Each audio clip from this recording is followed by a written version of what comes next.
Welcome, ladies and gentlemen, to another edition of the Wrestling Underground podcast. I am your host, as always, Chad Bardo. And joining me is the glorious one himself, Marcus Green. Marcus, how are you? Good man, lots to talk about. Hell of a wrestling weekend.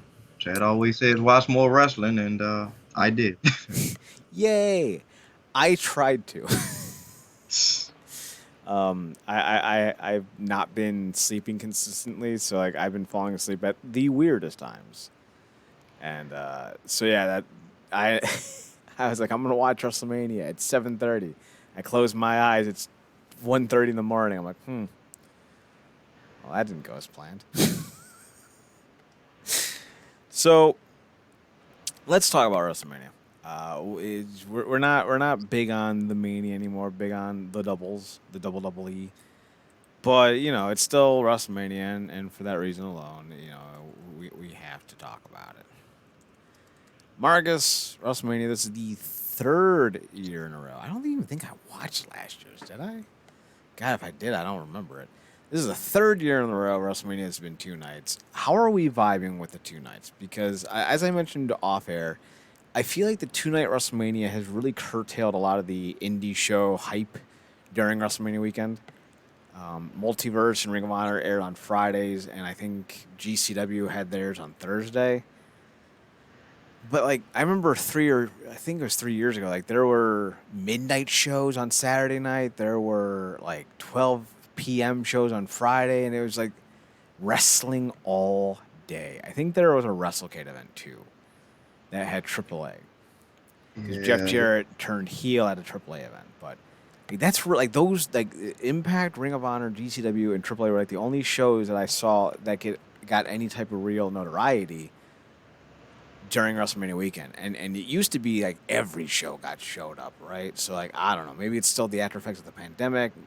I don't know, but I was disappointed that most of the other big shows, besides like the national shows like Impact and Ring of Honor and such, I was a little disappointed that they didn't get more to hype. Marcus, do you have the same feeling about that, or am I just not noticing all the other shows? that might be a little bit of both. I think obviously WrestleMania takes I mean, for even 2 days, it took up a lot of it because so much of it is centered around it. I mean, it's the big business of the city at that time. It's why so many of those shows, so many of those companies like to put on because they know they're gonna have a lot of attendance in those cities, and a lot of times that trickle down effect can happen. I think it might end up being better now because there's so many free agents that's going to obviously spread around to these companies throughout the year. Mm-hmm. That's going to probably go end up helping it. As we saw some of that this weekend, but obviously the big kahuna is going to take center stage, specifically with everything that was going on. It was a huge Hall of Fame, a lot of big buzz going around. Obviously, the cards, even if it was been poorly booked in terms of the card, it's always about the pomp and circumstance, which they tend to do well enough. But yeah, the 2 night thing, I'm already over it. It's like, kind of lead at the New Japan, they kind of set their precedent, and that don't always work with me with them. But it works better with me for them because I can have better faith that they'll give me better shows across 2 nights. Like I won't have to, nitpick the way I, kind of do with WrestleMania. So, yeah, but it's that classic formula with them. More is more, not less. So. Well, let me ask this, because we mentioned this briefly, or I did. Would you have a more positive feeling about this if, for the sake of argument, one WrestleMania night was the Raw WrestleMania night and the other WrestleMania was the SmackDown WrestleMania night? Do you think that formula or that idea would work better? No, because ultimately it's still gonna come down to the book and branding. It doesn't make a difference. It's still gonna be like it. Like at this point, there's no brand split. Everybody's coming up on Raw. People will be popping back and forth on SmackDown. There is no real. It's only separation by name only. They need to Right. let So me book this shit, because yeah, I would make that brand split legit.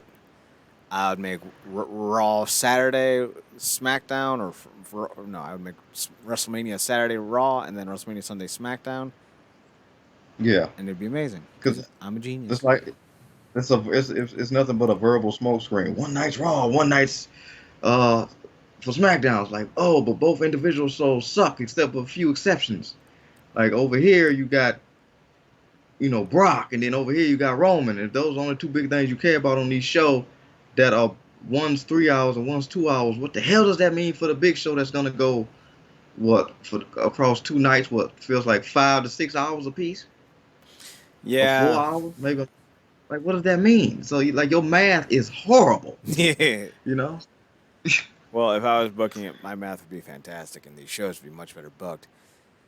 And don't worry, we're gonna get to the worst booked thing of WrestleMania because I didn't know this was a thing until I saw it. We're gonna get to you. We're gonna get to you eventually. All right.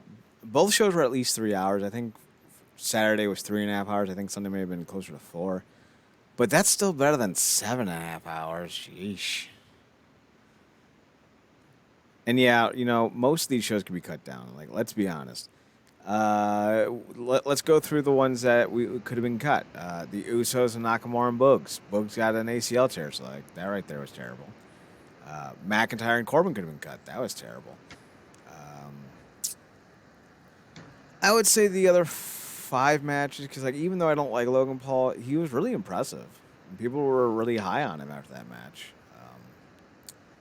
Apparently they're setting up a Miz Logan Paul feud. Oh, dear God. So like there's a thing. I'll never cut a title match, although most of these could have been a lot shorter. Bianca and Becky went 19 minutes. That could have been told in 10. Seth and Cody could have been told in 10. Charlotte and Rousey could have been told in 8. And then Stone Cold and Kevin Owens was just fucking terrible. Chad, like Stone Cold and Owens could have been told via satellite. Could have been told via WWE 2K22. Just sim that bitch. You could have cut the triple threat tag team match. You could have cut Omos and Lashley. You could have cut the women's tag team title match. You could have cut 10 minutes off of Styles and Edge. I'm so tired of these pundits talking about how, oh, it was a 24-minute match. It's so cerebral. No, it was 24 minutes, and it was prodding as fuck because you have a 49-year-old that can't move and a 45-year-old who's wrestling like a 52-year-old. These dudes' bodies are shot to shit. It's not cerebral. It's plotting. It's pedantic. Granted, we'll get to Edge here in a second in more totality, but that match was just slow. And that's fine, but don't tell me it was psychological. One dude was bumping more than the other. That's what it came down to. Like, yikes. You could definitely have cut Sheamus and New Day. That was 2 minutes. Well worth it, I guess. Apparently someone timed it. Pat McAfee and Austin and then McMahon and then Stone Cold. Like, that whole thing was like a half an hour. I don't know, man. That could have been 2 minutes. Yeah. That's definitely a word for it. A lot of stuff on the show felt plotting. Like, obviously one of my favorite parts of the show was hands down Bianca's entrance. It was cool to see her get that. I mean, there's no way she could have went into the match and came out without the title. Less Becky on our screens is better for the industry, I think. But yeah, but everything else, like you said, it could have cut time off of that Pat McAfee stuff it was cool to see him get involved and do what he do, but I don't care about Theory. I care even less about McMahon. For a lot of people, it was a nostalgia grab because it's like, seeing the old GOAT get back in there and be physical for whatever it was worth at the end of the night. Yeah, like you said, that the word for it is plotting. It was long, it was plotting, and ultimately none of this stuff leads anywhere. So, condense Owens into Owens and Zayn versus Knoxville and McAfee. Have it play out just like Knoxville and Zayn did. With the dumb, stupid spots and the big fucking mousetraps and all that nonsense. Saves yourself 55 minutes of combined airtime. Hold on, who would you tag? It would be Knoxville and McAfee versus Owens and Zayn. You'd cut the Stone Cold of it all completely, because let's be honest, Stone Cold versus Owens, honestly, like, I don't know anyone who's going to sit and go like, "Oh yeah, I've been looking forward to Owens and Stone Cold for 13 years." Like, no one was looking forward to that. Like, Yeah, yeah, it was bad. It was just awful. yeah. They'll let it all pass because it's Stone Cold. He gets passes that nobody else will get because it's him. Yep. Um, and I get it's the nostalgic glass of it all. And if that was his last time getting physical, it was in his hometown. First place he wrestled, last place he wrestled. So I guess for a lot of people they could have gave him that, and he got a lot of time. I think in that spot maybe that's just me, because we know a lot of times the narrative, and I hate using that word because that's been tainted all to hell now by those dum dums. Get But that to me would have been the perfect spot to implant Shane at. He likes to was do Stone the Cold. crazy. He likes to know when McAfee against his dad Oh and his protege, yeah, that would have been awesome. because Pat McAfee likes to do big, insane, dumb spots, throws body around. So does Shane. Shane, in our mind, always has some type of beef with his dad. And if he's not beefing with his dad, to do nothing else than to show him and his boy up.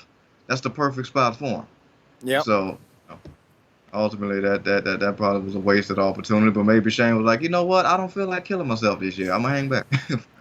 So let's go through this bit by bit.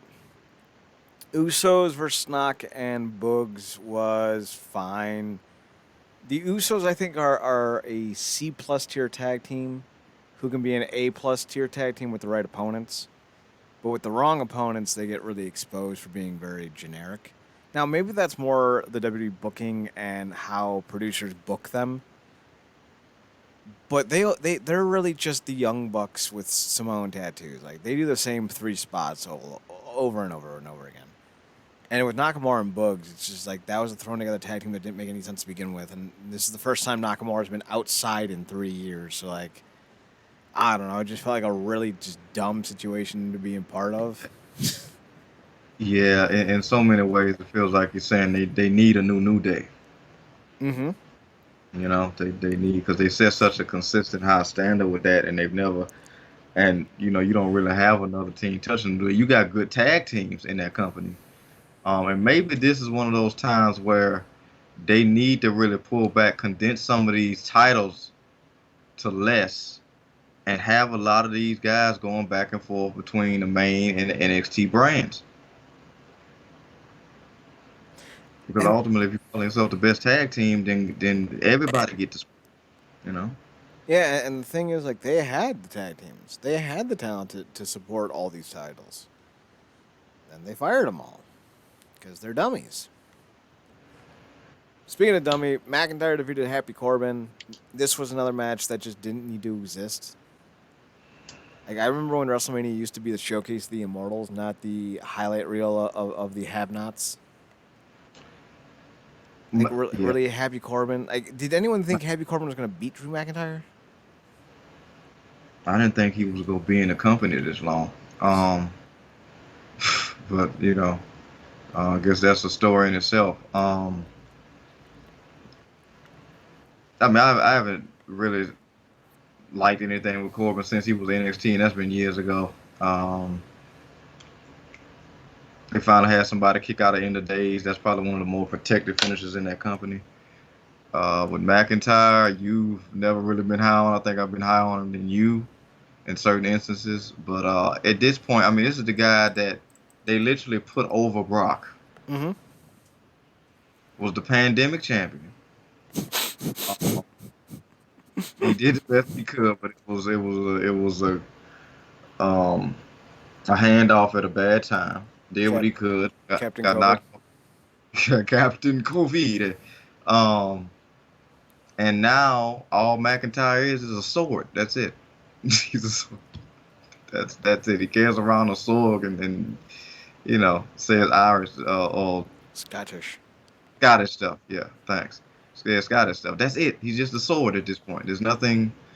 A sword. He pushes it into the ground and flames come up. That's it. He's not not that guy anymore. Oh, how we do miss the days of what was the name of the group in Impact? The Rising. The Rising. My name is Micah. Mike. Micah. You sure you want to go with that Tongaloa? Micah, you sure? I don't. As good as some of these verbal exchanges have been in Impact as of late, I don't know how nobody brought that up, and it sucks now because they're back in. Well, I think they're back in New Japan, right? So Mm-hmm. yeah, I don't know how that didn't get brought up, but they gave like we've been everywhere. You've been everywhere because you've been fired from everywhere. Oh, At one of some my point, favorite. at some point, I just want to hear somebody say, "Shut up, Micah." Oh man, Your full name is Micah Camacho Loa. I feel like that would have been something for Callahan, or maybe that's just me. I can't wait for that little psychopath to come back. Speaking of little psychopaths, Rey Mysterio and Dominic Mysterio are the jobbers to the stars now. They jobbed out to the great Veer Mahan. So, that's always good. That's right. Yeah. Then the night before, 2 nights before, they jobbed out to The Miz and Logan Paul. I was about to call him Paul Logan. That wasn't going to be correct. Yeah, yeah, that's some great booking for your man. That's on the cover of your latest 2K game. That's wonderful, wonderful booking. Now, listen, the Pauls are controversial. I think that'd be fair to say. At least with Jake, he's a mildly decent boxer. What's his name? Usyk, the Ukrainian heavyweight champion. Yeah, Leaving the front lines of the war to battle Anthony Joshua. I think is what they said. So, Marcus, you're not gonna have a heavyweight fight. We're gonna have to pay attention to in a little bit. So that's gonna be fun. I like Anthony Joshua. I like Usyk. It's gonna be a hell of a fight. This was not a hell of a fight. Although Logan Paul looked mildly entertaining. I don't want to say he has a career in wrestling if he wants one, but he has a career in wrestling if he wants one. What about you? Do you think you think Logan Paul can do more wrestling at a decent clip? yeah. I mean, at this point, anything could be facilitated in WWE, and we've seen far worse. I mean, he can't do any worse than what Velasquez. Yeah. Well, yeah. That's a whole another beast. That dude almost killed somebody. Like Velasquez will not wrestle another wrestling match for the rest of his life. That dude might be facing life in prison. Yeah. Oh, that was okay. He did that outside the ring. Yeah, no, legitimately. He tried to mow down a suspected child molester, but he shot the wrong person. Oh, for fuck's sake. Y'all. Oh, I was with you until. Oh my God, Y'all. man. Oh. So he's not gonna be around in wrestling ever. Well, maybe in Mexico. Because if Alberto El Patron can get another go in Mexico, then, who the fuck can't? That's like, oh, I really don't mean to make a joke out of it. It's like he was aiming for the child molester and said he caught the child. I'm like, what are you doing? I mean, he actually shot the child molester's father, but, I mean, yeah, it's one of those things. Because it's like that history thing. Like, if you could go back in time and shoot Baby Hitler, like, yeah, he feels like well, I got the father instead. I'm like, yeah, but you couldn't have got Baby Hitler instead. Like, Just introduce him to your friend Cable. oh, hilarious. Like, why is he so short? Don't worry about it. Contractually obligated. So maybe more Logan Paul. We'll see. I do agree he was much better than some of the others.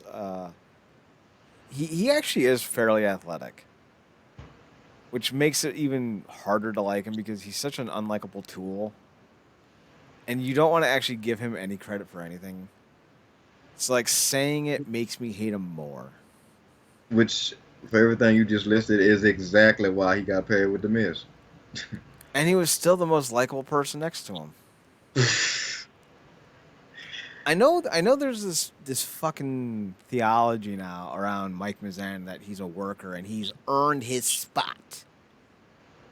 But people need to realize that The Miz is literally Logan Paul. Like everything Logan Paul did, Mike Mizanin did. And I'm not saying this is some arbitrary statement. My family went to fucking school with this kid. Like I'm telling you, Logan Paul and Mike Mizanin are literally the same person separated by 15 years. Like Mike Mizanin used to go to the bar, Parma Tavern, with the I think it was the SmackDown Tag Team titles, and he would drink and get drunk with people holding the belt, and people would just like lambast him, like, "Oh, dude, you didn't even win that. They told you won it. You took it home. It's a prop. Like, what are you doing? Fucking acting like you won it." And he would get so upset, he would just leave. He would show up as this conquering hero to his hometown, and his hometown fucking hates him. So, like, yeah, it's the most serendipitous pairing because they are literally the same person. Like, in and outside of the ring. It's hilarious. Only Logan Paul's more athletic. Significantly more athletic than Mike Mizanin. So it's even funnier. Oh, fuck. Yeah, it's one of them things where it's like I think a lot of people are putting a lot of words around just saying good on him for time served. Mm-hmm. Yeah, exactly. That's exactly what it is. It's the same idea behind, like, oh, well, he's been in the company for 20 years. He deserves to be world champion. It's like, no. No one deserves to be a world champion. If you can't Yeah, make money like a world champion, you don't deserve to hold it. and that's the sticking point for Chad. And he's talked about this ad nauseum. Not everybody is a world champion. No. Not everybody needs to be a world champion. There are other ways to succeed. The list of people we could go off on a whole other show about people who had the characters to the point where those characters didn't even need titles. But that's a whole nother gear that most people never even get to because they damn near spend most of their career trying to find a character that even remotely clicks with the audience. But when it comes to Mike, I always give him this credit. He's done a good job at riding the WWE waves the way the companies needed to. Like he's made himself an all-purpose player within the confines of what that company leads, right? Like he's a jobber, he's a tag team guy, he's a guy that goes out and gets on another show for PR. He's a guy that goes and gets his own show with his wife for PR purposes. He made himself a necessity for the company. Still a And not trash necess- bag wrestler, though. No, absolutely. Absolutely. I was just about to say not as a wrestler, because that's a whole other thing. In general, he's fine. But in every other area, he makes himself very much available. And, like I said, somebody that they can immediately throw out that's going to be unproblematic and basically a shield. So it works. Remember when they tried to put Ric Flair with him as if The Miz was the next great worker? Pepperidge Farm remembers. Pepperidge Farm. Bianca Belair versus Becky Lynch. Bianca wins the title yet again at the Showcase of the Immortals. Who'd she beat last year? Banks. It feels like that thing where like nobody realized about the Undertaker's thing until he was halfway into the streak. People like, you got a streak, all right? Like apparently, I don't know if it's a purposeful thing, but she's kind of been going through the horsewomen. She's like 3 down, 1 to go. I'm like, oh, whoa, love you, baby girl, but whoa, like Charlotte is the wall. When you say 3 down, 1 to go, do you mean that she's done this at WrestleMania, or just in general? Well, she's knocked off 2 at Mania now, and then she knocked off Bayley in Hell in a Cell. But she's seemingly, in whatever way it's happened, she's been seemingly toppling the 4 horsewomen. Mm-hmm. She knocked off in Hell in a Cell. She knocked off Banks and got the top last year at Mania. And now she's knocked off Becky and knocked her off at Mania. When she defeated Bayley, was it for the title? Do you remember? Yeah, I think it was to retain. To retain, okay. Yeah. Well, I would say that would be a cool storyline if they make it so that she wins the belt every time she defeats a horsewoman. So, like, if Bayley gets the belt from her and then, say, come SummerSlam, Bianca defeats Bayley to get the belt back, then you can set up WrestleMania 39 where she's chasing down Charlotte. And I think that would be pretty dope. Or do you do a thing like they just did with Roman and Brock and then get it to the point where they unify the women's titles? I don't think these belts are staying unified, so I don't think so. But see, for me, like I'm of two minds, Marcus. I'm of the mind of the obvious, where these shows don't need to be 3 hours. They don't even need SmackDown anymore. They're just depleted on talent, depleted on storytelling. They don't need 60 fucking titles anymore. They can condense them all down to 4. I'm also the mindset that if you put somebody in charge of the brand split who knows what they're doing, you can actually make it into something viable and interesting, and people would tune in. And like they did it. Like 2016 was a great fucking year for the product. Yeah. And then they stopped because they got bored. Because Vince doesn't know what he's doing. So like if you put someone in charge of the brand split, then yeah, like you could get some real fucking traction from both these items, and then you can keep these belts separate. But then again, I wouldn't keep the belts as they are. If they are, I would straight up just make SmackDown WCW 21 years later and bring back the World Heavyweight title. Move the U.S. title over there. Put the Cruiserweight title on SmackDown. And I would probably even just move the women's division as a whole to Raw, because you have so few female wrestlers that can actually carry a match anymore that you might as well just condense them into, and I've pitched this 1,000 times, condense it into a 1 hour block of Raw, where it's, either the first hour or the third hour, and it's like, it's ladies night or whatever you want to call it. And it's just an hour, 4 or 5 matches of straight up women's wrestling, and that's it. I think that's the way to go, because to be as frank as possible, women's athletics still does not draw like men's athletics does. And even though you do have some names like Bianca and Charlotte and Becky and Ronda Rousey, that's about it. Like, yeah, Sasha's pretty dope and Rhea Ripley's kind of on the cusp, but that's enough for an hour block on Raw, right? To try to carry 2 brands with just 6 stars, like, that's rough. So I would condense it to a 1 hour show on Raw and go from there.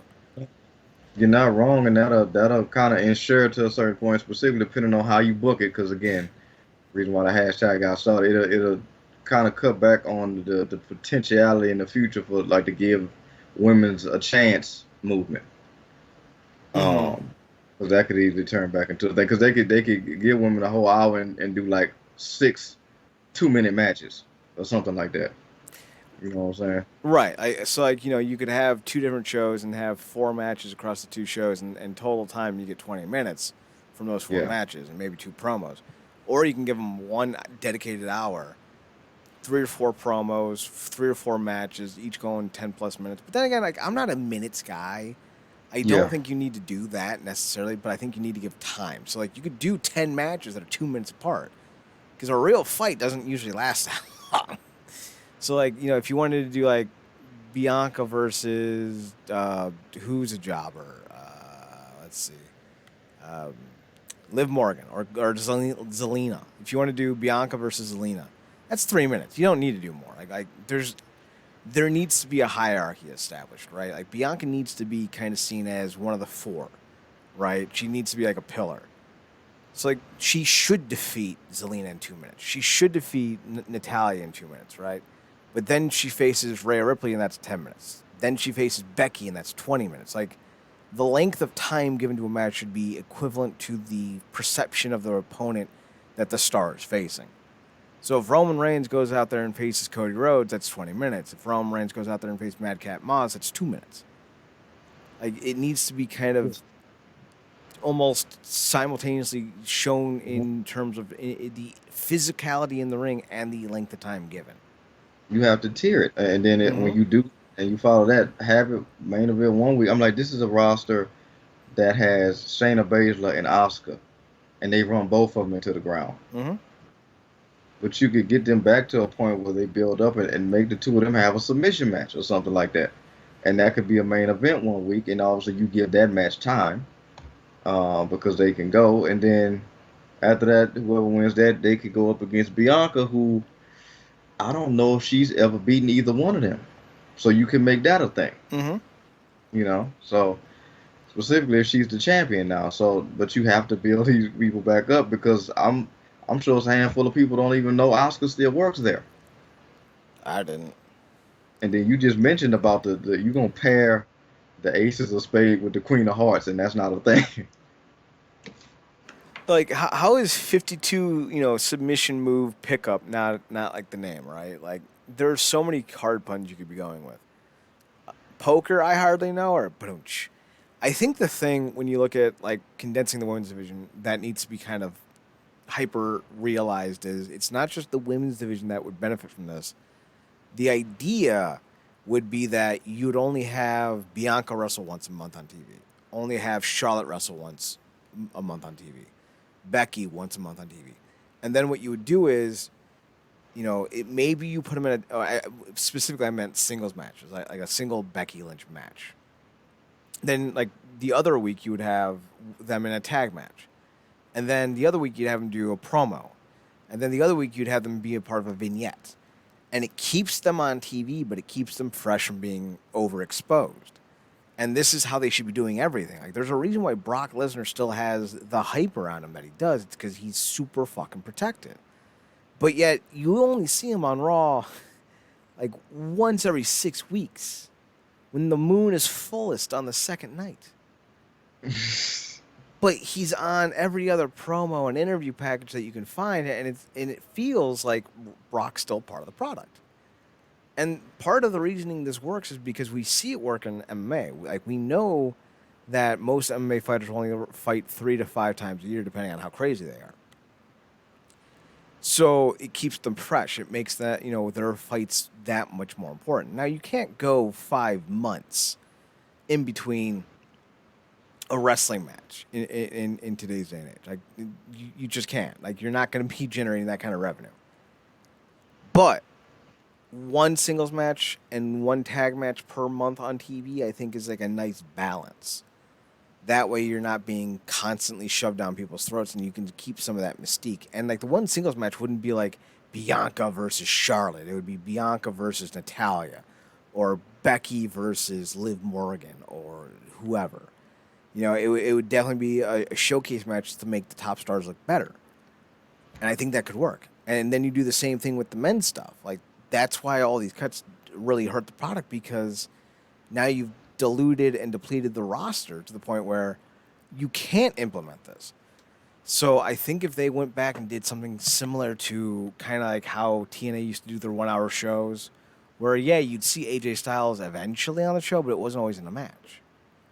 I think that's how you can rejuvenate some of the product without having to change Vince McMahon and his lack of creative. Yeah, and absolutely, that's the key, and it's kind of how they booking it now is a reverse to that, because it's like the tribal chief character is tailor made for that. Mm-hmm. But because he's the only thing on the show that's worth a damn, he got to be in damn near every segment. Mm-hmm. You have him at the top of the show. He's potentially showing up for his cousin's matches, and he's got to end the show with something. It's like, if you can't, like, he's the guy, but he has to be the guy too often, and it's like, Brock don't let that happen to him, because obviously I feel like, again, and I always say this, they literally pay him too much to book him bad. So I feel like Brock Brock knows about the whole mystique of it all, and if he's gonna do a segment, he's gonna do it. It's gonna be big, and he's gonna leave, because also I think he runs through a lot of adrenaline being in front of crowds, because that's just not his thing. But yeah, you got to do that with the women too, and again, it'll work so much better with the women because you got so much history to draw on with those women, and if you integrate, because NXT is one of the main products now, so many stories to tell with that as well, because you have stories dating back with the Four Horsewomen, or women who never even got to be in NXT, and stories to tell with it. Like, look what they did with Mandy Rose. And she came all the way from freaking Tough Enough, got on the main roster, and I think the best story she was involved in was with Otis, and they threw that in the trash, and it's erased from memory, like when Bray fought Undertaker at Mania that year. And now she's an NXT champion, and probably the best she's looked since she's been in the company. So they got instances where they kind of know what to do, but they just don't do anything consistently. So, but you're right, they do need to. They got to scale back, and they probably view scaling back as letting 50 people go at one given time. But that's not. That hasn't benefited the product. It's just made them look like a shittier company, ultimately. Yeah, well, they are, so. Speaking of shitty, Cody defeated Seth Rollins. Your boy. They blew the neck tattoo up into a graphic. I like Chad's gonna love that. God. So we have the most annoying tattoo and the most annoying wrestler. How did Chad like this match? Spoiler alert, he didn't. Wait a minute! Don't disrespect Gallagher's boat chest tattoo like that. I will say this: it was interesting to hear Cody's Cody theme and not something from WWE. Yeah, I was interested to see how they was gonna do that because it would have been kind of awkward if he would have came out the whoa. So it was cool to see they let that downstate theme stay with him. It fits him better anyway. But yeah, man, it was a thing. I mean, it's kind of hard. I appreciate Rollins in the ring, but it's hard to ever root for him to get a win because it's not like we're biased here or anything. But No. We're not biased against Nazi fuckers. I mean, His hairline is widow peaking. Did you notice that? Chad isn't biased at all. I mean, he may have interviewed him back in the day. That may have been a thing, but ultimately, I did, and he was a tool. now his headline's thin. That might be why he's moving around so much when it comes out with his entrance, so we don't see it. I saw it. You can move as much as you want, sir, but I saw it. But how did you think the son of a plumber performed in his re-debut back in the company? It's fine. Like Cody's again like the Usos. Like you put Cody with the right dance partner, and he can give you magic. You give him the wrong dance partner, and he can give you slop in the bucket, and then you can ask for more. Or is that gruel? It's the same thing. Slop, gruel, same thing. And Seth's fine in the ring. He's not the best worker in the world, like so many like to put him over as. Like, I don't know. People are way too easily impressed these days, and they throw around terms like great way too easily. And goat. And it goes back to like the whole thing with the NBA. There are legitimately only 5 superstars in the NBA. And you know this because they can carry a team by themselves. Jokic, Antetokounmpo, Doncic, and I'm leaving Embiid, and they're all foreign players. So like, let that sink in. But Chad, they're not superstars. They don't have a shoe. Well, that means they're not forcing 14-year-old Chinese kids to make their shoes in slave labor camps. Like, kudos. But also, like, they can carry a team on their back. Like, all 4 of those dudes can carry a team without any help to an NBA title, or at least to the conference finals. No one else can do that. They're a rare breed. So, like, whenever anyone starts talking about, like, well, Devin Booker or LeBron or Tyler Hero or whoever is like on their level, it's laughable. It's laughable because they're not. These 4 dudes are able to drag a pair of scrubs all the way to the finals. Now, LeBron used to do that. Can't do that anymore. So when we talk about great in wrestling, it's like we've really lowered the bar to, well, he does flippy doos, so he's great. No, he's really fucking not. And Seth Rollins isn't great. Like, how many great matches has Seth Rollins actually had? And I'm talking about his entire career, like Ring of Honor and WWE and everything in between. Like I'll even let you pick a Wrestling Society X match. And honestly, like I can't think of many great matches. Now some people will be like, well, WrestleMania 31 was great. It wasn't though. It was just a spot. Don't confuse a spot with a great match. What, the one he had with Cena? No, that was the one with Brock and Reigns, and then Rollins came down to cash in. That was 7 years ago, Marcus. Let that sink in. Yeah, he's had some good back and forth with Cena and whatnot. But to your point, a lot of these people have been WWE trained. Mm-hmm. So a lot of it is spotty. And that's not to say that's exclusive in WWE because we watch ROH. We know a spot fest all the hell when we see one. We've been watching the Bucks for years. We know what it is. Mm-hmm. But a lot of you haven't sat down and watched the Zack Sabre Jr. match or Jonathan Gresham match or people of that ilk and what have you. So you are kind of your mentality is geared more towards spots, big spots, and 32 false finishes. Hmm. And you think that is a 5-star epic classic, and it's not. It's gimmicky. It's for pomp and circumstance. It's the pop rating, and it's. But again, it's all subjective. But it's just we like a different style of it. But We like the you right know, style. Let's be yeah, clear. Hiroshi Tanahashi,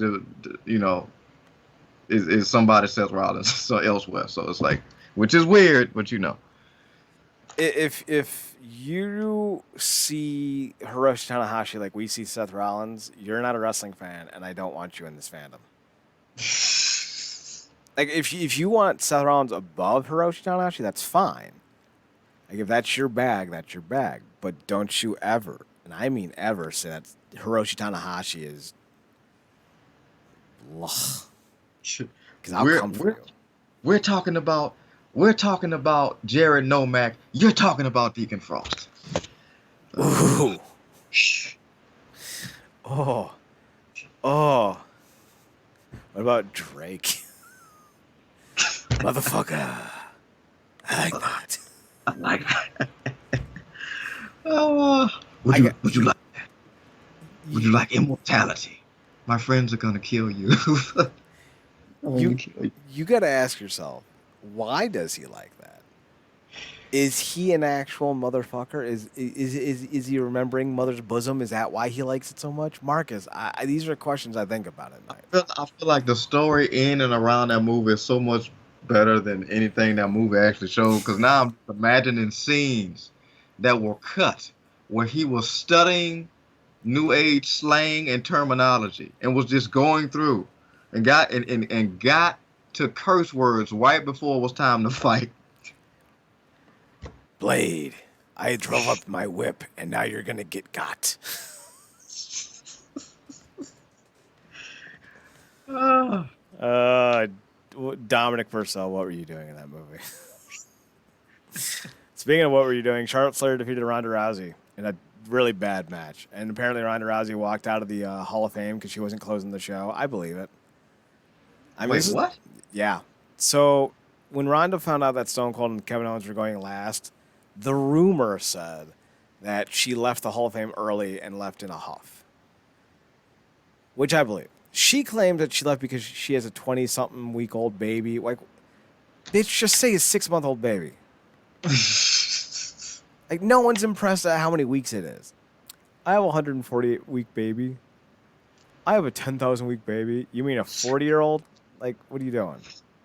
I was. Has anybody ever sat down with somebody and asked them what in the hell does that do for you to be like I'm good at math? Like what? But you're not. You're good at counting. If you could quantify that into months, you'd be good at math. But they're just counting. But yeah, so the story goes is that she claims she left early because she had a baby that, needed her. And like, listen, I don't disbelieve that, but I think it's more of an excuse than anything. Because like, if you have a work event and you have a husband who's not working, you can easily just say, "My husband, can you be the one who's on baby duty while I do the things that I need to do to make sure that we have money?" I would be like, "Yeah, that makes practical sense. I'll handle the babe." But apparently, she left early to take care of the baby. But the rumor goes that she was upset that Stone Cold and Owens were going last over her. And the thing is, like, this is completely believable because she walked away from handshakes in the UFC. There was a story once, and I can't ever find it, and I wish I could, where she was slapping the wall of the room next to her because she knew that, like, her opponent or her opponent's trainer was there. So she was deliberately keeping them up the night before a fight. Like, this is a woman who's done some trashy and has said some trashy ass shit. So like the idea that she is such a narcissist that she would leave because she wasn't going on last over Stone Cold Steve Austin, the greatest draw in pro wrestling history, that's not even an opinion, that's a fact. I believe that 100%. Now, if you were to tell me that Sting was kicking baby goats and swearing, using racial slurs against certain types of minorities while singing the Russian national anthem, I'm gonna be like, no, that's bullshit. That's bullshit. You tell me Ronda Rousey had a hissy fit and acted like a hissy fit. Like, no, I'm going to believe that because she's a hissy fit. Like, she's a literal walking hissy fit. So like, yeah, like go and watch the Ultimate Fighter she coached alongside Misha Tate. When Misha came out and Ronda's like, "What are you doing here?" and Misha's like, I'm the new coach." Ronda Rousey threw a hissy fit and threatened to quit the show. Like, it's on camera. This is who she is. Like, it's like if Donald Trump was accused of being, low key racist. It's like, I don't know, we got enough his, stuff to kind of go with that. Like, that makes sense. I believe it. You tell me Donald Trump saved a bunch of a bunch of kittens and babies from being burnt alive. I don't know. I'm gonna have a less heart. I'm gonna be a little bit less inclined to believe that story. So like, certain narratives definitely fit with certain personality types. I couldn't do it. I couldn't save them. I like the kids. They were good kids. They were. They were the best kids. I walked up to them before they were burning and said hello, but I had to get out of there. I had to. I'm the president. I let the kittens burn because I'm more of a dog fan. I can't do a Donald Trump voice. I can't do any presidential voice. I could get the timbre of Barack down, but I couldn't get the dialect. Like, the timbre is easy because it's just making sure you pause. Yeah. Dramatically. Between certain words. Michelle. Like that whole thing with the drawl of it all. But yeah, I'm more of a dog person. I am. I like cats. I do. I like cats, but I'm more of a dog person. More of a chinchilla guy myself. Chinchillas, best animals. So, speaking of best animals, Stone Cold Steve Austin defeated Kevin Owens in a 14-minute match. That was just gross. Owens isn't a great bumper, and this has been obvious for years. He's got 2 bad knees. He's overweight, and he does the best he can. And for what he is, he does fine. But Stone Cold is 58. Wait. You said he's overweight, he's got bad knees, he does what he can, and then you went to Stone Cold. Well, I was building up to the point. The point being is that you didn't really have the best bumper to work against. Because Owens has been doing pretty violent stuff to his body for 20 years, and he's nearly 40. Like, Kevin Owens is turning 38 this next month. Stone Cold is turning 59 this year. So these are not the best people to... Oh, no, Stone Cold's turning 58 this year. So, like, this isn't pairing Sting with Darby Allin, right? This is pairing Sting with Sting. Someone's got to take a bump eventually.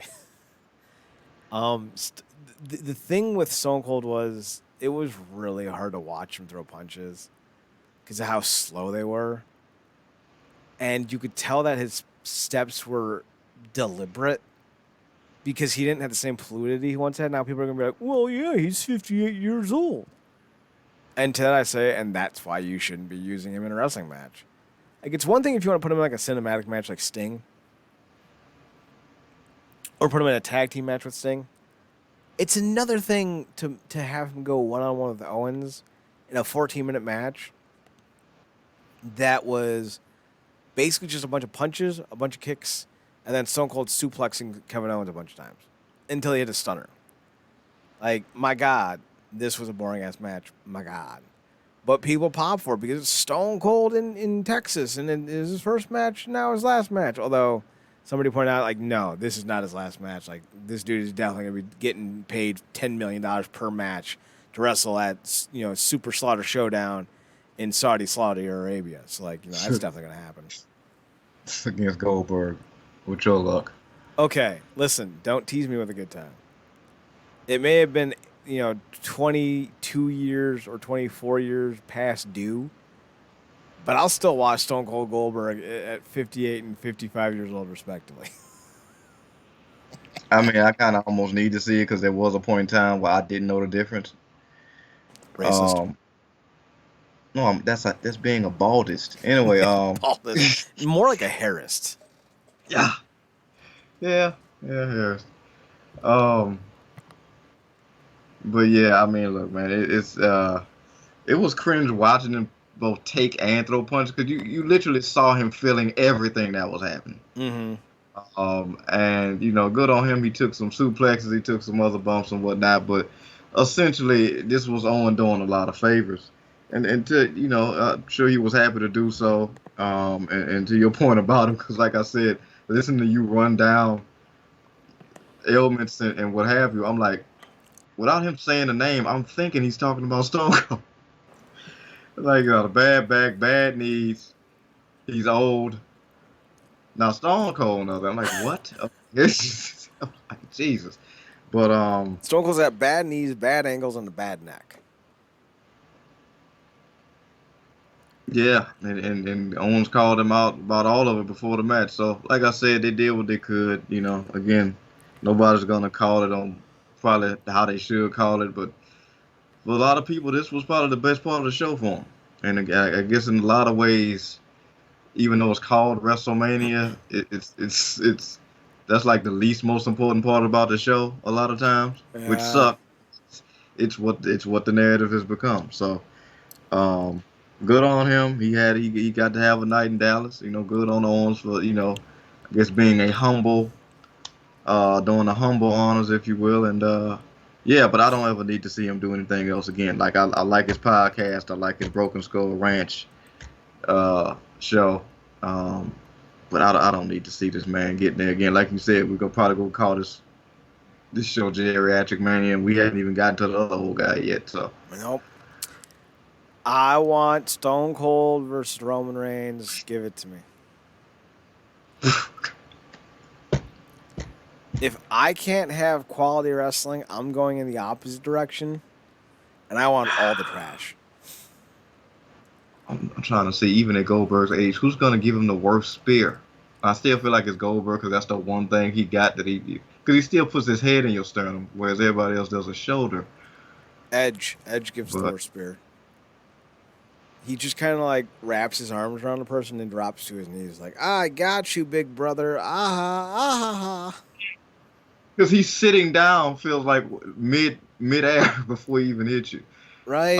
It's like Um, a toddler throwing themselves in you. If you fall, it's because you want to. It's not because the toddler actually knocked you down.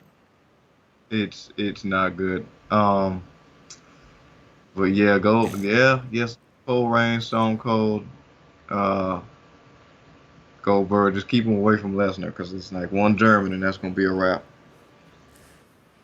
Speaking of rap, night one's over. Let's talk about night two. When the fuck? And I'm trying not to swear anymore. But Chad Gable's pissing me the hell off. More specifically, the writing for Chad Gable's pissing me the hell off. When the Yeah. fuck did they give him this shushing gimmick? I don't know, man. The most he's had to do has been with this Alpha Academy storyline with Otis. Like, which That's is fine. consistent. Like that's a fair looking tag team. Yeah.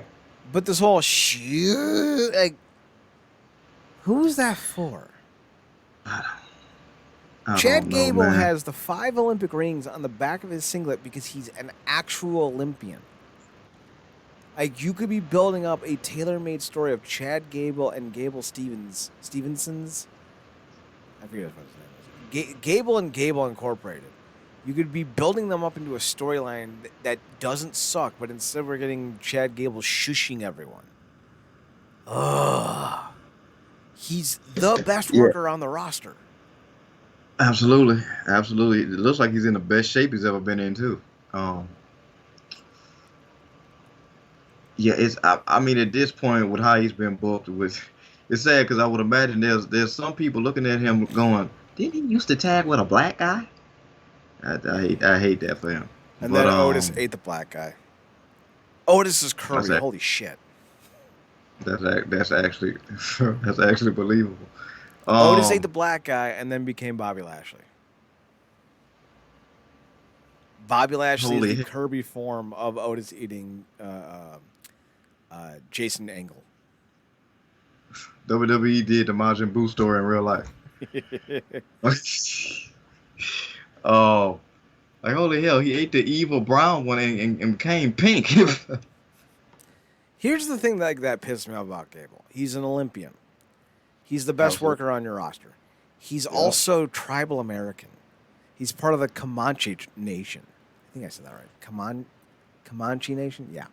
So, like, you have so many elements of making him into the next Kurt Angle, but for whatever reason, they don't want to.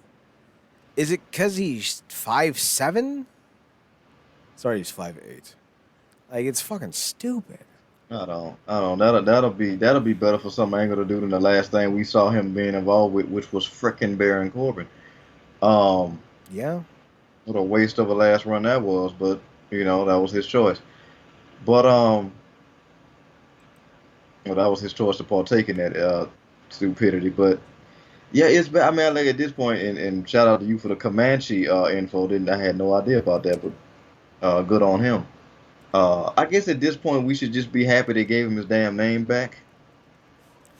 Oh, what? You weren't a fan of Shorty G? No, no, and that never suited me. That never hit right for me anyway because I'm short and my last name starts with a G. Personally, it rubbed me wrong anyway. But yeah, I mean, it's just between this, what the family member they've given Elias, it's I'm sure Lashley's sister's still running around somewhere. So, It's can we get some clarity here? Because like I don't want to believe it, but I feel like it's legitimate here. But is the whole angle actually that he is Elias's brother? That he is his own brother? Is that legit? that's what he told Owens when he called him Elias. It was like, no, I'm Elias's little brother, Ezekiel. Oh God. Like I said, man, it's what happens. And shout out to I think Jutsu tweeted out, she was like, y'all get ready to see him at Slammiversary because that boy's gone. I mean, he's not wrong. That boy's out of there. I'm like, we're gonna see. I'm like, you gotta remember, he beat the cut. He beat the budget cuts, which is that's another one. It's like, okay, they're like you got rid of Lee and Cross and Strickland and all them, but you missed a lot. Okay, all right, well. Well, it's like the vampire from The Strain. You ever see that show? Yeah. Great show. Love that show. The vampire is actually a parasite, and if you don't get all of it, it'll just regenerate. That's pretty much what this is. They didn't get all of it, and now Elias became Ezekiel. They could have stopped it. They didn't. So now here we are. Yeah, I could. Honestly, I think both Gable and Ezekiel are Impact bound. Truthfully, and frankly, both of them would be much better off. Come on, man. Chad Gable versus Josh Alexander. Come on, man. Talk about just a must need. Not even a must see, just a much need. Like that's Apex right there. That's the grand scheme of things. So yeah, that tag match sucked, and they disrespected Chad Gable, and I'm not happy about it. Lashley versus Omos was bad. I just realized that Omos looks like what's his name? Chunk from Goonies. Wait, no. Who was the big monster guy from Goonies? Was that? Was it Chunk? It's been years No, since I think I've Chunk seen. is the fat kid. Googling. John was the actor who played Giant Sloth. No. Sloth. That's it. Almost as Sloth. Like those teeth were like oh my goodness. I was getting Sloth vibes from that. Holy hell! Is that where they got the inspiration for them Wrong Turn movies? Probably.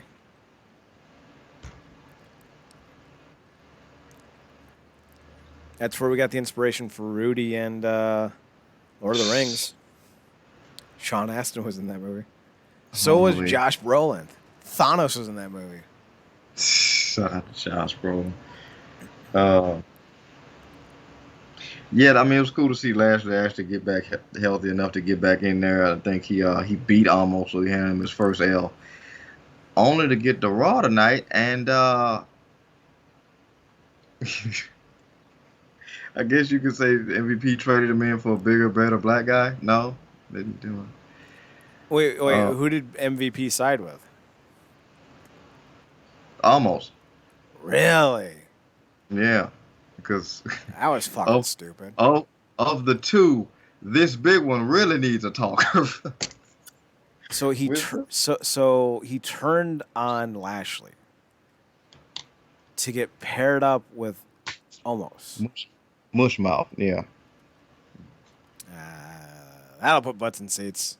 Yeah, yeah. All of a sudden, yeah, again, continues that this is another flush of the toilet for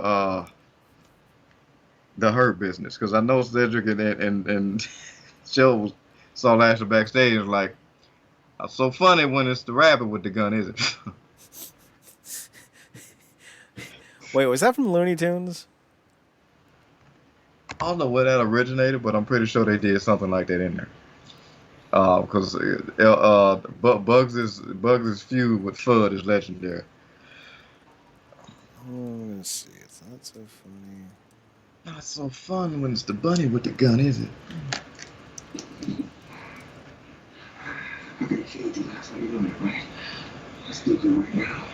It looks like it's Steve Harvey quote, I guess.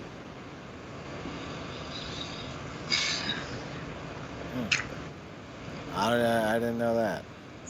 I feel better. I feel better narratively giving it to the Looney Tunes.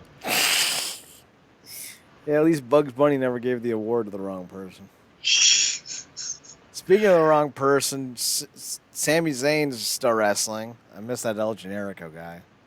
I wish Sami Zayn didn't murder El Generico in a Mexican brothel or orphanage or whatever. Brothel would have been funnier.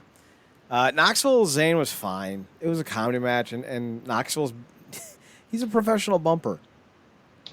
It's like obviously this was going to be fine. The spot was broken, which I thought was hilarious. They broke the damn trap, and then they tried 2 other times to get it, and then it nearly crushed Knoxville's hand. It was awful. I loved it. Yes, please. More of that. Any thoughts on that one, Marcus? Completely missed it. Not mad I did. Foregone conclusion. Of course, Knoxville was good. I would imagine Knoxville got the ring correct. Yep. Um, like you said, he's a professional bumper. So even maybe more so in a lot of ways than even Paul, he lends himself to a situation like this, and obviously that's the spot they got Zayn in. So I'm sure it went off about as well as they would have hoped. Besides, like you said, other than the bot spot, but stuff happened. Well, he's a stuntman. Stuntmans learn how to do all sorts of crazy shit. So, like, yeah. Let's see. Banks and Naomi defeated Zelina and Carmelo, Rhea Ripley and Liv Morgan, and Talia and Baszler. Why they didn't do the Spades and Hearts is baffling to me. Rhea and Morgan at least looked the most like a tag team. So, like, that was fine. And Yeah. Banks and Naomi got the win, and whatever. It was Yeah. that's the most I can put it as whatever. Yeah, cool entrance, foregone conclusion. A lot of ways, tag belts still don't feel like they're special in any regard. But Naomi finally got a title back on her. She seems to have a record in terms of racking up wins at WrestleMania, whereas, which is an odd thing because Banks apparently that was her first win at a Mania. Yeah, I'm not surprised. It took Triple H a long time to get his second win at WrestleMania. Because he lost against Warrior. I don't think he was on 97. I don't think he was on 98. He lost at 99. He won at 2000, but then he lost at 01. Who did he face at 02? He won at 02. He won at 03, but then he lost at 04 and 05 and 06. So he's just kind of got a record for just being at Mania. Yeah. Okay. All right. Gotcha. So, yeah, it's not like Hogan, who won like every WrestleMania he was ever on except for one. Yeah. So Edge defeated Styles, long match. Any thoughts on this one? Yeah, I didn't really catch this match like I wanted to, but when I saw the ending, I was like, well, how much do I need to go back and watch? He speared him going for a springboard. Um, so I'll go back and catch it probably later on in the week. But it doesn't sound like it was the classic a lot of people were probably hoping for it to be. Um, And I don't know why they would be. They're both nearly 50. They're a combined age of 90. Like, what did you people expect? Like, I am but, I mean, befuddled. well, Chad, they expected what they got from Edge and Orton, that classic series of matches, you know, between those two top guys. Hashtag top guys. Sorry, FTR. Uh, Hashtag top guys. but that's what and then also like how many times do they get a first ever meeting between two people in this company too? So, it was a lot of expectations I think that were heaped onto this that I don't know if it was gonna ever live up to. Um, but like I said, I think it did what it could. But like you said, it came off plotting lot more so because of Edge's new character. And then, like you said, Styles has a more leveled out style because he's obviously not gonna be springboarding every 2 minutes. So you know, And the thing is, like, I like Edge's new look, like his yeah, debut, his entrance, like all that was dope. But yeah, he still had to wrestle. And like the thing is, like I've been saying this since 2004. Edge is not a great wrestler. He was like pre-neck broken. Edge was phenomenal. He was fast, strong, athletic, agile. And then he came back and he was none of those things. Now I understand you break your neck. That's horrifying. But we can't just ignore reality because you still like the guy. I don't know. I'm weird like that. I'm willing to call a spade when nobody else is. Kind of pisses people off, but that's life. Speaking of that's life, Sheamus and Ridge defeated the New Day in a squash match that doesn't need to be talked about. Pat McAfee defeated Austin Theory in a match that no one needs to remember. Although McAfee outshone Theory, to be fair. So that's something. And then Vince McMahon came out with the help of Austin Theory. He got his first WrestleMania win, I think. Which makes no sense because, like, why does he need a WrestleMania win? So, I don't know. That's just my thought on that. And then, what do we got here? Roman defeated Brock in a match that did not go as long as it could have because apparently Roman blew out his shoulder because of Brock's Kimura. yeah. He had to. I think he legitimately took it out of place, and he ended up catching him with I think felt like his sixth spear on him. And then I think he kind of moved it back into place. So, kudos on him. Like I said, I don't think Brock half-asses on anything he does, so that brings a level of realism to the match. But I think it's all realism when you in there with Brock. Because when you brought up that point about Cain Velasquez earlier, it was like he almost killed somebody. I'm like, wait a minute, he was in the ring with Brock and he almost killed somebody. So when you told me it was outside of me, I'm like, okay, that makes more sense. But yeah, that was we knew what the match was gonna be. Dominant, repetitive, spam finishes, spam finishes, spam finishes. And yeah, like you said, it's not as long as it could have went, but I think it went about the right amount of time, and the Roman reign continues. Unfortunately, let's move on. We got Multiverse of Matches to talk about. I mean, we could talk about the worst stunner in the history of Stone Coldness, but it's been talked to death. Vince McMahon is 76 years old or some bullshit like that, so of course he took a bad stunner. Stone Cold's nearly 60. Of course he gave a bad stunner. Like It was obviously. just hard to outdo the one he took all them years ago, and he found a way to do it anyway. You gotta love it, but like you said, you have to love the consistency of of just bad stunners. Bad Leroy Brown. So, Multiverse of Matches. We're going to run through this real fast. Marcus, you can tell me your favorite match when we're done with the results. Trey Yep. Miguel defeated Chris Bay, Jordan Grace, Rich Swann, Vincent, and Willie Mack in an intergender Ultimate X match to retain the X Division Championship. Mickey James and Nick Aldis defeated Chelsea Green and Matt Cardona. Speedball Mike Bailey defeated Alex Shelley in the match of the night, at least in my opinion. The Influence defeated Tasha Steeles and Savannah Evans, Giselle Shaw and Lady Frost, and Decay to retain the Impact Knockouts Tag Team Championship. Tomohiro Ishii defeated Eddie Edwards. Josh Alexander and Jonah defeated Moose and PCO. I really thought that was going to be the main event. Then we had Deanna Prazo defeated Fabia Paci. Post-match, we see Taya Valkyrie return to the company. In a win that I didn't see coming, Chris Sabin defeated Jay White. Good on Sabin. And then in the main event, it was the Good Brothers versus the Briscoe Brothers. Two individuals I don't need to see, or four individuals I don't ever need to see again. Marcus, thoughts on Multiverse of Matches? Even this show was better than Mania to me in a lot of ways. Also naturally because it was shorter, but I just cared more about stuff, and it actually gave us quality matches. One, I think, is match of the year. But it's for me, it was three big reasons to watch this show. A Taya sighting, which we should all be excited about. Like you said, Shelley versus Mike Bailey, match of the night. Freaking Edwards versus Ishii is another must see. And Sabin versus White wasn't bad either, and got a surprising win. So it was those three matches. Like, the main event was what the main event was. I'm never gonna actively try to tune into a Good Brothers match. And I just had watched the Briscoes go through a classic, so they could have took the rest of the week off for me.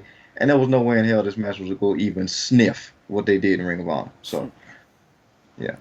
So did you feel that the Good Brothers, not the Good Brothers, the Briscoe Brothers match at Ring of Honor lived up to the hype then? Because I'm not a big Briscoe guy, and I don't think you are either. No. So No. do you think that match actually kind of maybe not made you a fan, but made you respect him a little bit more? Oh, absolutely. It's solidified. I mean, they kind of. It's easy to get used to those guys in the all age bubble. That's why I think them kind of moving around and having these matches does a lot better for them right now, because it's reminding people, despite them their perception with past mishaps and what have, it reminds them of just how good they are. Like, I'm not a big fan of Briscoes or FTR, but those guys can put in work, and what they did in that ring was, nothing short of fantastic. They really threw it out. They really left everything in that ring, and it was really cool to see that respect being maintained, only to have it, almost crapped on after the fact by the Balding Bucks. But We'll touch on that here in a few minutes. What was your match of the night, match of the year contender from Multiverse? Shelly Bailey. Shelley Bailey sounds like a failed pop star turned to OnlyFans. I'm sure Oh it is. no! Yeah. So the big news out of this was that Ty is back, but also that Impact is looking at bringing in the Briscoes far more regularly on TV. Would you say, Marcus, that you'd be more open to this now that you've seen them against FTR? Yeah, I mean, I think you give me some consistently good, tag team matches. Like, I'm far more favorable to seeing the Briscoes consistently than I am the Good Brothers, just because I just they run those guys into the ground, and they really probably would work better. Trying to do something in AEW, because they've always come off as like AEW guys, if we said, but coming off of that match at Ring of Honor, I kind of, like, in my mind, like, I would really like to see these guys go head up with the Guns, and for them to give us a show stealing match with the Guns. And then they got some other options. I think them and Violent by Design could tear it down as well. Because, really, EY could almost pair with them in a group, honestly, the way, between the styles and the look. So, they got some options. I wouldn't be completely mad at it, so. Well, let's talk about the other show then. Ring of Honor had a big old show. What was it called? SuperCard of Honor. SuperCard of Honor. That's what it's called. Come on. So where are you? SuperCard of Honor 15. Yes. Okay. So here's the results for SuperCard of Honor 15. This was the first in the AEW era, and it was pretty obvious because a lot of the guys that went over are guys that are going to be with AEW going forward. In fact, 1, 2, 3, 4, 5, 6, 7 of the 8 wrestlers that won on the main card were either under AEW contract when they won or got one after they won.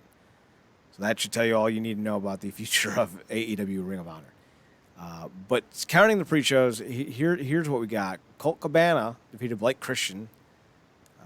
AQA defeated Miranda Elise. Gates of Agony, which is Jasper Khan and Tao Leona, with Tully Blanchard defeated the Shinobi Shadow Squad, which is Eli Ism and Cheeseburger. I think Jasper Khan, wasn't he in Shane Taylor Promotions? I think he was supposed to be King Kong. I can't remember now. Here, we'll check out his cage match. Yeah, he was definitely, he's a part of the new faction now. RP to the Shane Taylor Promotions. Yeah, he was in it with Moses. Yeah. So apparently Shane Taylor Promotions is done, and I guess Shane Taylor is done in Ring of Honor because he wasn't on this show, so I gotta imagine. Yeah, man, it's I guess talking all that trash during Twitter to Tony Khan was not the best of ideas. Oh, that had something to do with this Swole thing, or just in general? I think just in general, he likes to tweet in character a lot, so I have to imagine that. Because, like, for me, if I know you're in character and you're always on, that just seems annoying, right? Like, nobody likes Kobe Covington for that same reason. So it's like, sometimes being authentic is fine, right? Yeah, it's people get caught up with that with Jade too. Yeah, I wouldn't be surprised if Shane Taylor ended up in Impact, though. That'll be nice. Him versus Jonah, hell of a kaiju match. I would enjoy that. Dalton Castle did Joe Hendry. Talk about 2 former Impact guys. Dalton showed up on one of those one night onlys, and Joe Hendry was a full-time roster member for a while. Swerve Strickland opened up the main show by defeating Alex Zane. Then we got Tully Blanchard's other new star of his promotion, Brian Cage. He defeated Ninja Mac. Poor Ninja Mac. Yeah, he got nearly 3 minutes of ring time. All of it was very painful. Ninja Mac has a cool fucking look, too. Yeah, man. Let's see. Jay Lethal defeated Lee Moriarty with Matt Seidel. Lethal turned heel after this match. Or did he turn heel during the main event? No, he's doing this thing where he's been on this losing streak coming out of AEW, and he's kind of tired of playing it straight, so he blow Moriarty during the match, right before we hit a lethal injection, and then Dunt tried to come down and like, what the freak are you doing? I'm tired of playing the good guy thing, and then that continued into the latter part of the night. When Dutt's the voice of reason, reason has left the building. Mercedes Martinez defeated Willow Nightingale to win the Ring of Honor Interim Women's World Champion.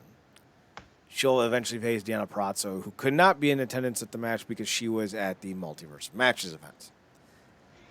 Let's see. FTR defeated the Briscoe brothers in a match that everyone's raving about, even Marcus. And Marcus is not Briscoe's fan, so that should give you an idea just how good this match apparently was. I need to go back and watch it because I did not see this match. I'm not a big fan of the Briscoes or FTR, so I skipped it. Shocker. See, this is what happens when you skip things, folks. Minoru Suzuki is now the Ring of Honor World Television title. He defeated Rhett Titus. This is the first, I think they said, major American title he's ever won.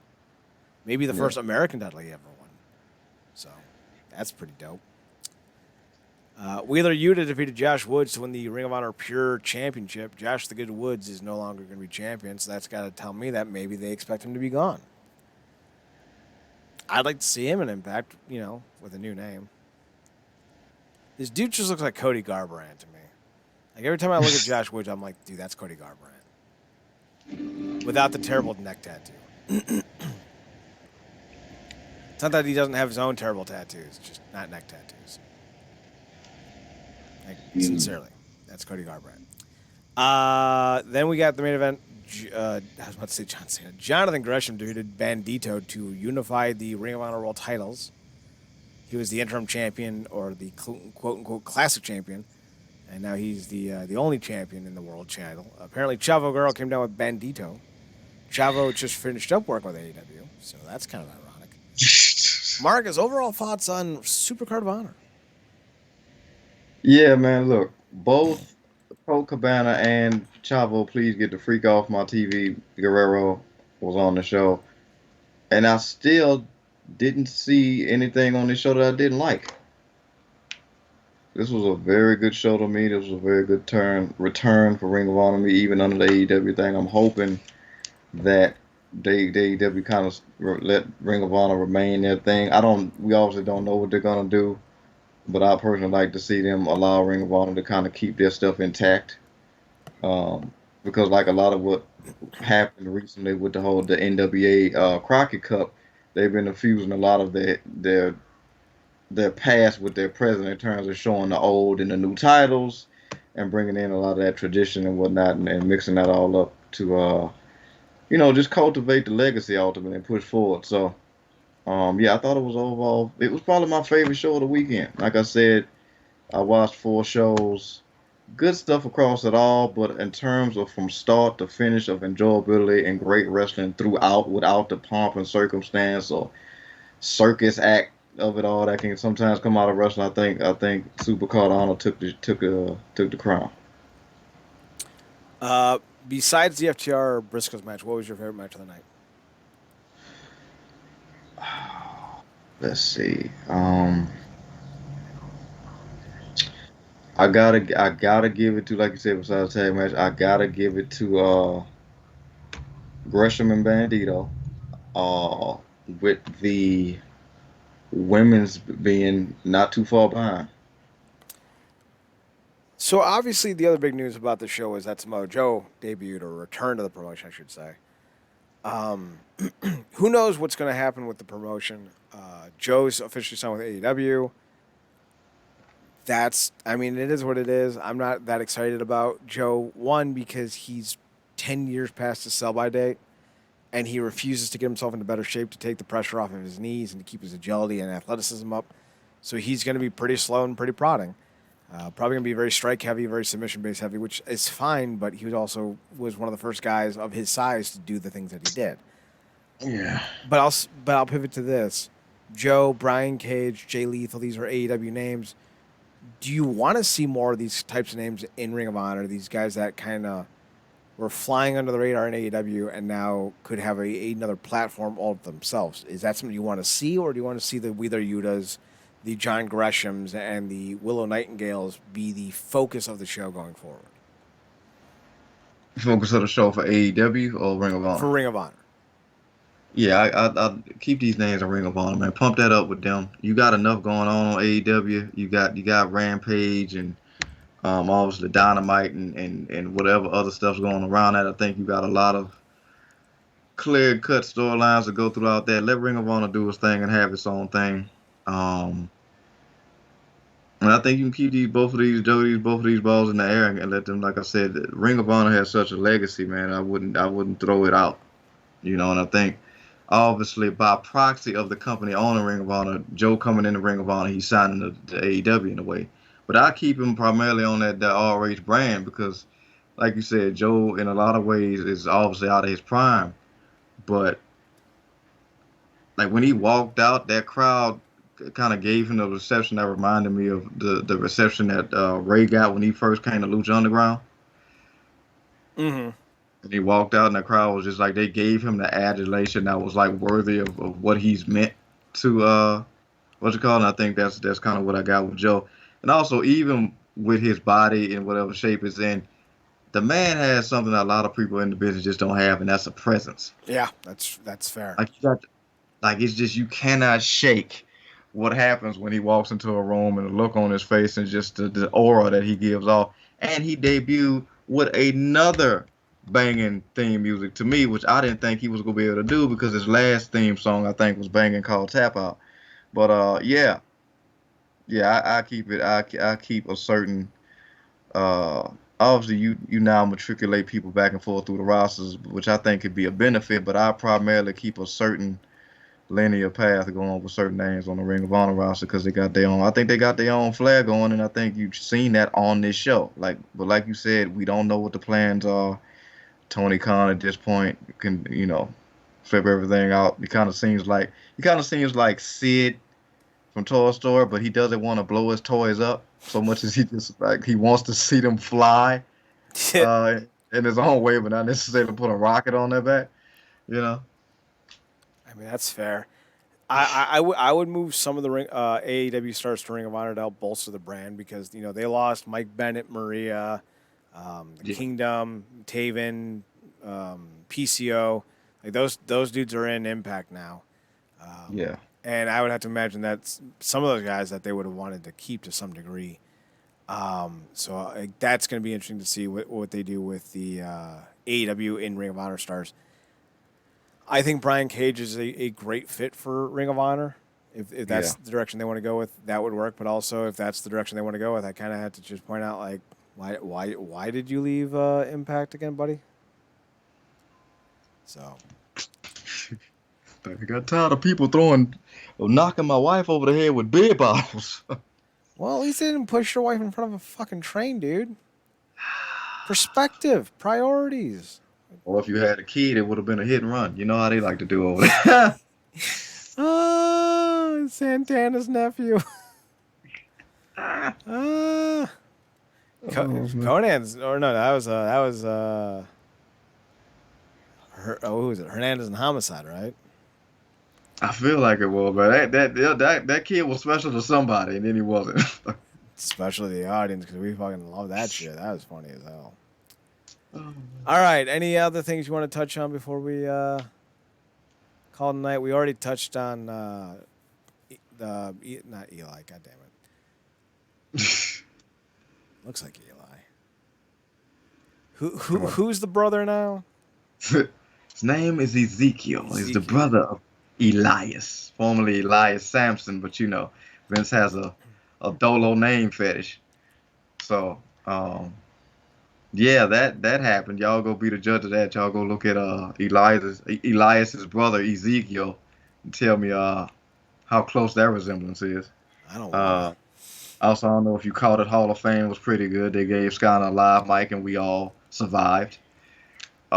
See, that's disappointing to me. I wanted Scott Steiner to destroy the world with his verbiage. I don't know. They had some kids out there. I don't know. He asked where his freaks were, and I think that was enough. I think that was enough. Well, we're gonna have to disagree on that one, friend.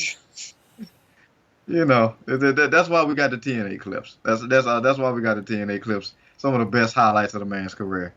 And then including when he was driving around with Josh in a doggone go-kart. Sorry. Had some YouTube issues. Oh, okay.